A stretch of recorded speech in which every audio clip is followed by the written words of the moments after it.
Welcome to New Perspectives on RVN TV. I'm your host, Barry Lefkowitz. Dealing with government can often be a frightening and many times discouraging adventure. Many small businesses are actually eligible for government contracts, and if you are a minority or a woman-owned business, you have a special inroad to being able to qualify for government work. However, as I stated in the beginning, it can be frightening, it can be discouraging, and if you don't have the experience or know-how, you don't have the assistance you need to overcome those shortcomings. But we do have today our guest, Sheila Harris-Adams, who's president of the Visionary Business Solutions. She is an industry expert in procurement business consulting, federal contracting, labor management, professional service operations, human resources, strategic planning, and business development. And she's one heck of a professional. She has over 30 years, obviously started out as a child, of experience to share with you of the do's and don'ts of dealing with the government and how to become competitive for the myriad of contracts that you can possibly compete that will help you grow your business. Sheila is, she likes to say, the voice for small business in our region. Sheila, thank you so very much for joining us today. I've had the pleasure of working with you, so I know when I say a true professional, it's met. Thank you. First of all, why don't you tell us about your background and how you've gotten into all of this? So I have had the opportunity to work in a number of fields. Certainly when I was 6, I didn't imagine, I didn't dream of being a federal contractor or anyone who played in that world, but somehow my path has led me to this, and some 30 years later, I can honestly say it's been an adventure. It definitely has its ups and downs, but it's always a pleasure to be able to empower small businesses. It's, although it is a little bit of a scary world to play in, it is definitely some place where businesses can thrive. So, VBS was born out of just the need and desire to really want to help and empower businesses and see small business succeed. Now, but what's your, obviously you've been involved with doing government work. If you could quickly share with our audience so they understand that you really have day-to-day knowledge. I've had the opportunity of working with a number of organizations, including, I like to say I've sat on both sides of the table, which is good, but I have had an opportunity to work with the SBDC, the Small Business Administration, as well as PTAC, the Procurement Technical Assistance Center, and then I've also worked on the other side of the table, which is working with small businesses throughout the region. My company has worked with over 600 businesses in one capacity or another, helping them kind of navigate through this exciting world that we call government contracting. Now, we'll come back to about the SBA and SBDC, which will remind the audience what those letters stand for. But share with our audience what it's like dealing with government and you deal at all levels. Yeah, I do. I have the opportunity to work with the government, even in some of the nonprofit work that I do and some of the associations that I serve on, because one of the things that's very important is that we continue to be a voice and be a part of that process. So I currently serve as the NOC AD, which is NAVAIR, right in our backyard, NAVAIR Lakehurst. They sit at the Joint Base, for those who don't know, but I have the pleasure right now of serving as the chair of the NOC AD Lakehurst Small Business Roundtable. And the goal of that organization, we sit between the government and industry. Okay. And our job ultimately is really just be the voice of small business, but we want to be that bridge between what the government needs, what NALC AD Lakehurst needs in support of the mission, and the small businesses that are hoping to either expand their footprint or begin to work in that setting by providing goods and services to help them achieve their goals. Now, you and I had spoken earlier, and what are the kinds of resources that are available to help a small business understand what it's going to take, what they need to be able to do so that they can actually legitimately compete? Right, right. Well, one of the things that's great about being an American is that there are opportunities here for us, and fortunately there are organizations that are in existence that can help small businesses that are looking to begin to work in this marketplace. Most of those are either free or very low cost. And I'll just go over a couple of those really quickly. Sure. The Small Business Administration, I don't think you can be alive and not know who they are right now. But they are charged with more than the loans, but they also are charged with helping small businesses with their certification process, which you mentioned earlier. They help businesses with the basics from business plans, et cetera, et cetera. So they do a little bit of the gambit of everything, but they are charged with really providing the oversight that's required on both sides. And so if a company was looking to be certified, for example, as a women-owned small business or an 8A, which is a disadvantaged small business, or a veteran-owned small business, they would want to work with the Small Business Administration. And you'll find those at a lot of your local colleges. They have offices, they're available to you, and as I said, most of the services they provide are absolutely free. Sometimes they have conferences that may cost something, but for the most part, those are our tax dollars at work, and businesses should tap into the SBA for assistance. All right, let's stop there for a second, because you mentioned something that, and I had in the opening, that I think is critical, and that is certification process. Mm-hmm. Most small businesses have no experience with that, right, or aren't even familiar with it. Right. What do you mean by certification process? Okay. So the government is required to put a certain percentage of business aside for small businesses. Okay. There are other numbers that they're charged with meeting. They have numbers for women-owned small businesses, veteran-owned small businesses, disadvantaged small businesses. So there are a number of different places that you can certify your business. Again, the government is required, because they are our tax dollars at work, right, to make sure that they set aside a certain percentage of that business to continue to build the country. Right? So that's what the country's based on, the small businesses being successful. The goal is not for the big companies to continue to get bigger. The goal is for everyone to have an opportunity to have a seat at the table. So they set up these programs, and these programs are in place at every agency, and every agency is charged with meeting those numbers. Now, in order to play in that world, your company needs to be certified in that specific area. The small business certification is self-certifying, meaning that you and I will look at an opportunity. It will tell us what we would need to meet, or what we need to do to be a small business, and we would certify that our business meets that. The other ones are a little bit different. We have a service-disabled SDVOSB, service-disabled veteran-owned small business. That's a specific certification process that you have to go through. 8A is a disadvantaged business, so there's certain socioeconomic groups that they've identified that they consider to be disadvantaged businesses. That's another certification process you have to go through. Women-owned small business, thank goodness they've passed the legislation. That now is something where all the agencies are required to meet certain numbers, and that's another certification you have to go through. These certifications are not always easy. And so the SBA is not just in place to certify you in these areas, but they're also there to help you navigate through what that process can look like. I'm curious now, you say disadvantaged business, and I'm sure, we all have, some vision of that, but Can you give us an example of what it means to be a disadvantaged business? So it is a requirement that the government has set up. So it's their rules, their terminology, Right. and it's based on socioeconomic groups that they feel are at a disadvantage in working in government contracting.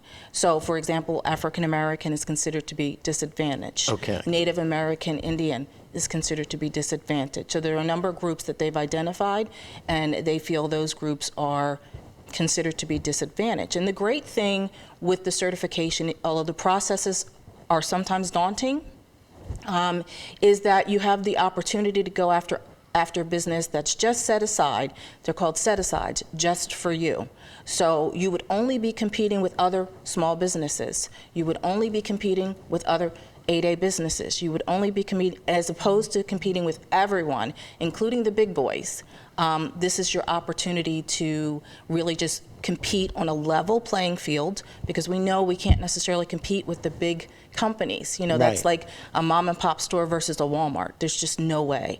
Okay. So the government acknowledges that, and they create these set-aside programs so that they can ensure that we all have a piece of the pie. And what's great is, you know, the government, specifically the federal government, has done an incredible job of meeting those numbers. Last year, 2019, they exceeded their goal again. I think they were at a good, I want to say 26%, close to 27% of the total contracting dollars that the federal government spent was in the small business community.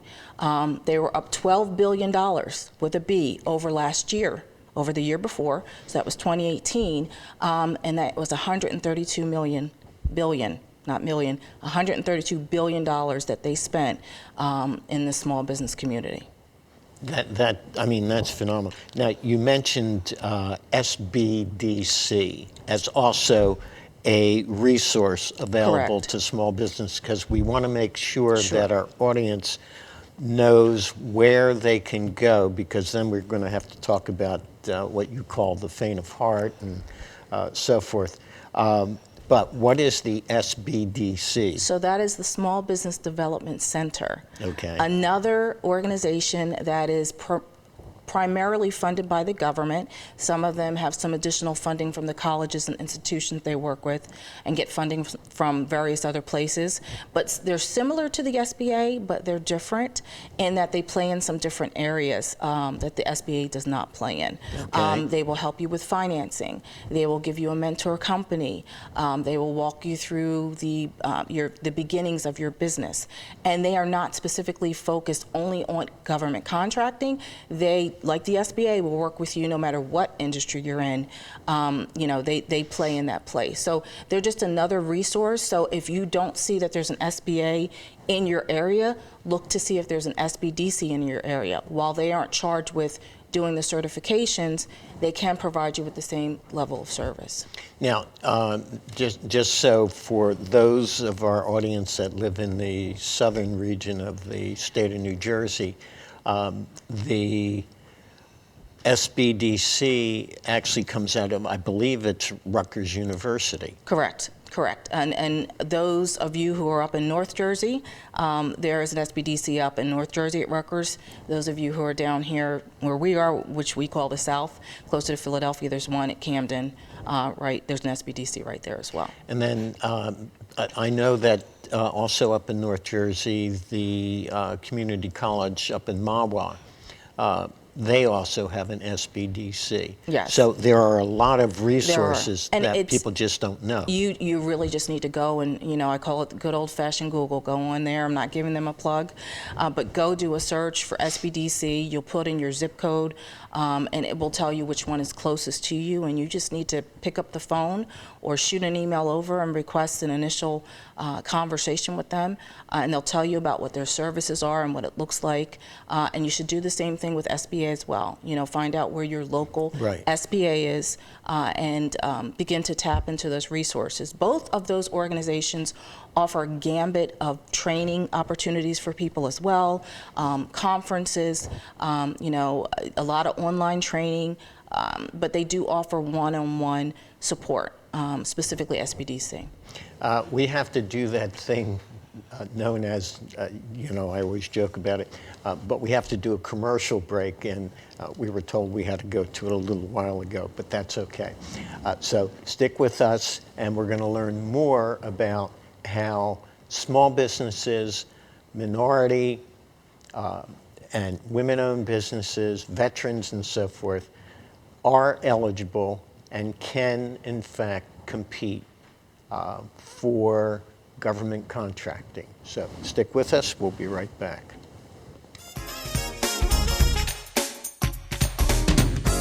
Why buy local? When you shop with local businesses, you're spending your money on more than just the item you're buying. You're adding a building block to your neighborhood. It starts with a single purchase, maybe a cup of coffee, groceries from a local co-op, or even a shiny new bicycle from one of the nearly 28 million small businesses nationwide.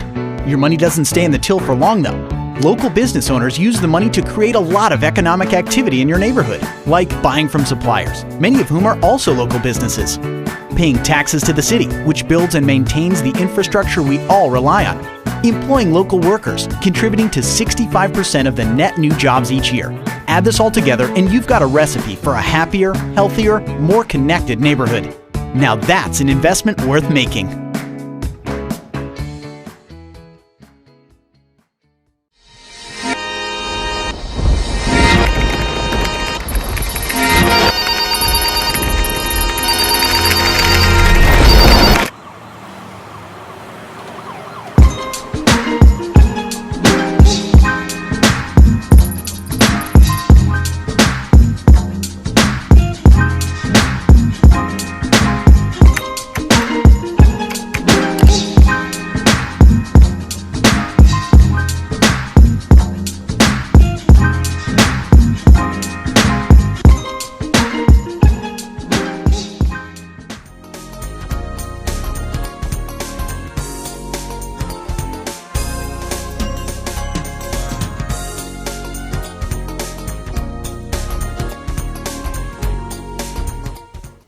Now, welcome back to New Perspectives on RVN TV. I'm your host, Barry Lefkowitz. We have a fascinating guest today, Sheila Harris-Adams, whose expertise is in government contracting and helping small businesses, minority-owned businesses, women-owned businesses, veteran-owned businesses be able to get what we would say a bite at the apple for government funding. First of all, I guess a key question is, how in fact does a small business know that they may be a potential competitor for it?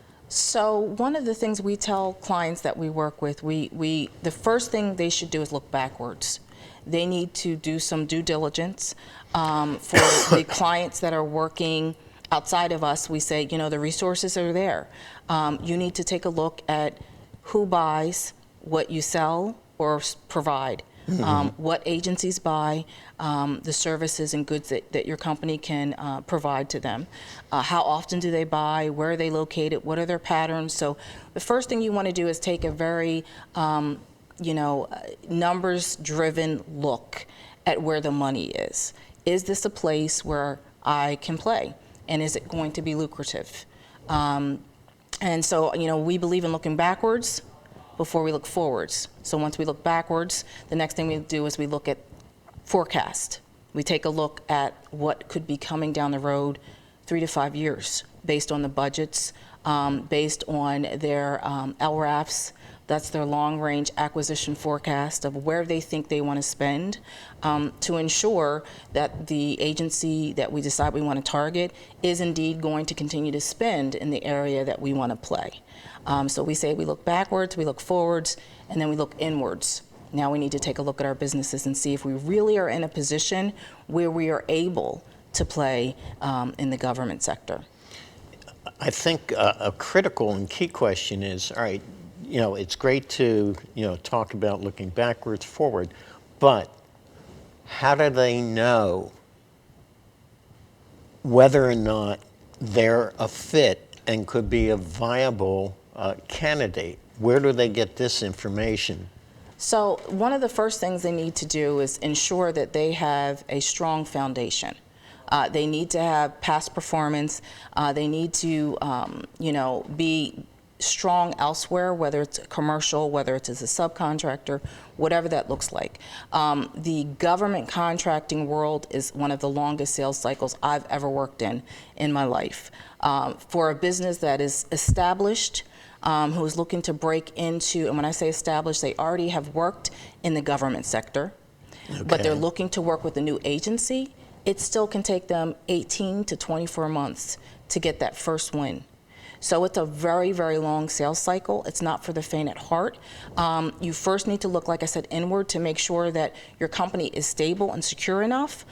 You need to make sure you have strong enough past performance.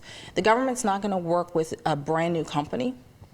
They're not going to work with someone who doesn't already have experience, whether it's with them or commercially. They're looking for organizations who have similar capabilities and experience, who can indeed execute on a contract if awarded. That's a big, big thing. So one of the things you have to take a look at is the opportunities that are there.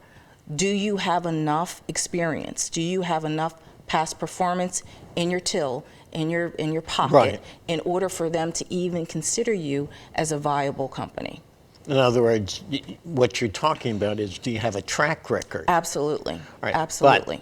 But, let's say, for the purposes of simplicity, I make widgets. Now, where do I go find that there's a need by some government agency, whether it's the federal, the state, local, that there's a need for widgets? So the site that you would visit would be, it's called beta.sam. It's Repeat that again. Beta, B-E-T-A, okay, meaning it's a new one, all right. .sam. So SAM is where a company would go when they needed to register to work with the company, the government. In order to work with the government, the very first step is to get registered on sam.gov. They issue you something that's called a CAGE code, which is your identifier. It's similar to our DUNS, or as individuals, our social security number. It's our stamp. It's only mine. It's only yours. That's our CAGE code. Beta.sam is the place that you go to look for requirements. You can go in there and look for contracts that were already awarded, but beta.sam is the place where you would begin to kind of go through it. It's a work in progress. I guess we're probably about a year into using that system. Mm-hmm. Those of us who have played here a while aren't fans just yet. There are, it's like any new thing, there are a lot of bugs that need to be worked out, but you would go to beta.sam if you wanted to kind of see what's out there and what that could look like for you. Now, when you said the CAGE code, if I remember correctly, and please correct me if I'm wrong, PTAC runs a training session and helps you, in fact, get your CAGE code. Could you talk about that? Let me talk about that really quickly. To get your CAGE code is absolutely free. You don't need to pay anyone to do that. There are a number of organizations out there that will prey on businesses and say, pay me this much and I'll help you do it. And I just encourage people to take it on yourself. It's not that difficult if you know what you're doing. You are correct. PTAC does offer training for that. SBDC does as well. So there are free resources if you feel overwhelmed by that. But there are a number of videos, and if you go right to sam.gov's website, they have incredible tutorials that will walk you through the process. It is a little bit daunting, but if you can't handle that, you probably are not going to want to play in the world of government contracting. Okay. I know you use this phrase, learning the rules of engagement. Mm-hmm. And what do you have to have to have learned the rules of engagement? So I say to new businesses, you need to unlearn everything that you've learned working commercial side.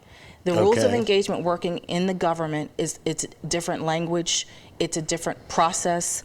There are a lot of regulations tied to it, and that's understandable because these are tax dollars. And in order to do that, it's a lot of work. I'm always learning. If you think you know it all, you should not be playing in government contracting. You need to always be open to learn more information. So you should always be a seeker. If you want to be successful in government contracting, you need to continue to take workshops. You need to continue reading. You need to, it's constantly changing. So the rules of engagement, those of us who have played here for a while, we get it. We understand the difference between talking to a program manager and a contracting officer. That's a different conversation. Those are the things that we kind of learn along the way. My team and I, we all have different backgrounds, but we all have worked in this space. And so there's different ways that you talk to them, different language that you use. Things that are important to a program manager are not as important to a contract specialist, and you need to understand what that looks like. But there are things that small business, or whether it's a minority, woman, that there are some things that they do have to do, like, for example, bonding. Some businesses may not know what that means. Right. Well, it depends on the type of business. Not every business that works with the government needs to be bonded. My business is not. But for example, if you work in construction, there's bonding required, whether you work with local, state, or federal. And you do need to understand that. And the way you begin to understand that is you begin to look at the opportunities. And I will say to you, let's say construction. When you look at those opportunities, the first thing you'll see is that there are 150-page requirements. When I first started, I had someone say to me, one of my clients call me and say, just tell me what I need to know of the 150 pages. I said, 150 pages. You need to know and understand everything that's in that 150 pages. And so when I first started out, that's what I did. I would take requirements and I would go through it page by page, and if I came across a word I didn't understand, I'd look it up, and that led me up another rabbit trail. 30 years later, I'm still learning because it's a constant thing. But you have to look at the requirements, and that will begin to kind of show you what you need in order to play in that world. I know that one of the things that you are now emphasizing to your clients is about reaching out to state legislators and members of Congress. I guess a critical question here is why and how, because once again, this is an area that most businesses don't have that kind of interaction. Right, right. Well, with the pandemic, that certainly has, I guess, encouraged us all to refocus and revisit how we do business. But I think as our representatives are making decisions that are going to affect the small businesses, it's important that we all begin to have dialogues with them. It's important that we have a seat at the table. And so how do you get to them? You go on the website and you submit your request to speak with them. You call their local office. You request to have a conversation with them. It's important that small businesses, now more than ever, reach out to their representatives as they make decisions about what they're going to do to help us not just survive this year, but hopefully thrive in the next 2 to 3 years as organizations. You won't believe this, but we've actually run out of time. But before we do, if you'll look in that camera right there and tell people how they can contact you, because you're a phenomenal resource for them. Sounds good. You can check out my organization at VBS.gov. That's Victor Bravo Sam, gov.com. And you can always reach out to me at Sheila at vbsgov.com. My team and I are here to help you.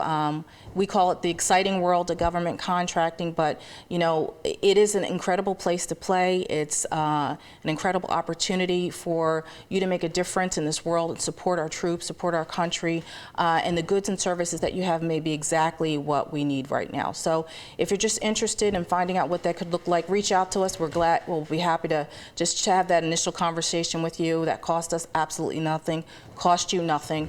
Reach out to us. Let's talk about what that could look like for your company, and we're here to help you and encourage you. Sheila, thank you so very, very much. Thank This you. has been enlightening.